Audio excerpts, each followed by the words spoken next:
There was a person who had 3 sons. This person had named all 3 of his sons Abdullah.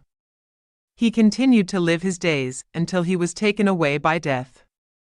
He summoned his 3 sons and made a will stating that Abdullah will inherit, Abdullah will not inherit, and Abdullah will inherit. With that, his soul passed away. He himself had died, but left his sons in astonishment as to how they should decide which 2 Abdullahs will inherit and which one will not. The 3 of them decided to go to the city and present their case to the judge, requesting a solution from him. All 3 of them set out on their journey to the city. Along the way, they came across a person who was searching for his lost camel. Upon questioning by the brothers, he informed them that his camel had gone missing and he was searching for it. One Abdullah asked, "Was your camel blind in one eye?" The man replied, "Yes, that's correct." The other Abdullah asked, "Was your camel limping on one leg?" The man quickly replied, "Exactly, my camel did indeed limp on one leg." The third Abdullah asked the owner of the camel, "Was your camel missing its tail?" He happily said, "Absolutely right, my camel's tail was also missing. Please quickly tell me where my camel is." The 3 Abdullahs replied together, "By God, we have no knowledge about your camel, we have never seen it." The owner of the camel became furious upon hearing this and decided to pull all 3 of them to the judge.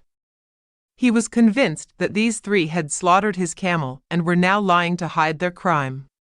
When the owner of the camel informed the 3 Abdullahs about his intentions, they said, "We have no objections because we are also going to the judge ourselves."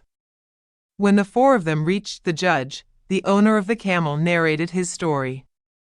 The judge told the 3 Abdullahs, "Based on the descriptions you have given, it can only mean that the camel is with all 3 of you. It would be better if you confess to your crime." The first Abdullah said, "Sir, we did not see the camel, but we did see its traces.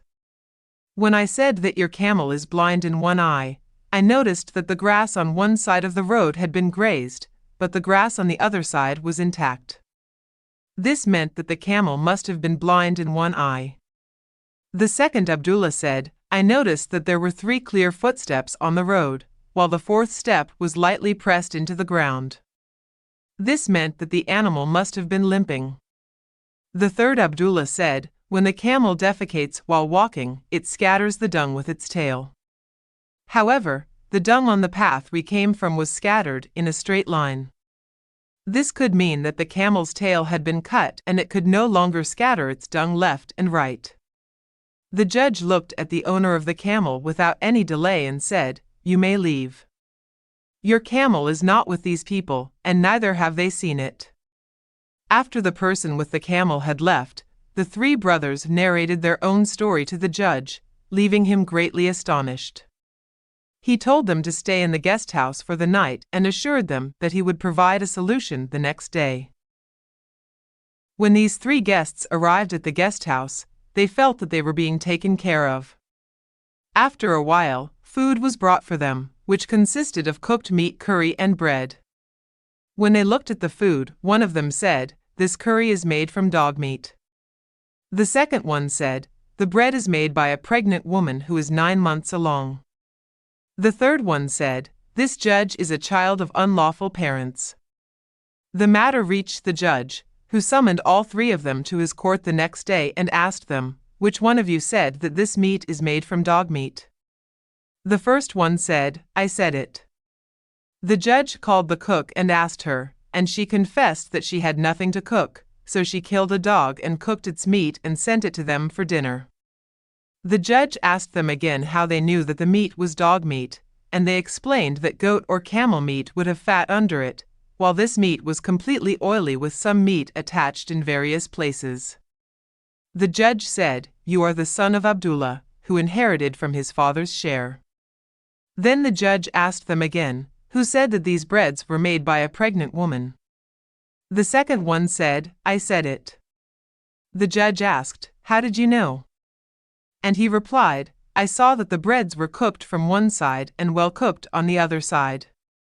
So, I deduced from this that the woman who made the breads is someone who is not able to bend over due to the pain, and she cannot see anything in front of her, which means that she is pregnant and still suffering in making the breads. The judge said to the second one, "You are also Abdullah, who inherited from his father's share." Then the judge addressed the third one and asked who said, "You are the son of haram, unlawful." The third one replied, "I said it." The judge got up and went inside to ask his mother if it was true that he is haram. His mother replied, "It is true that you are the son of haram." The judge came back and said to the third one, "You are the Abdullah who will not inherit from his father's share." Surprised, the third one looked at the judge and asked why. The judge replied, "Only one harami can recognize another harami correctly, and you are also the child of haram like me." Both of the Abdullahs who obtained their inheritance from their father returned to their mother and inquired about their third brother. Their mother told them that their father had gone to the mosque to perform the morning prayer and found a baby placed at the door, so he brought him home and named him Abdullah, and they raised him.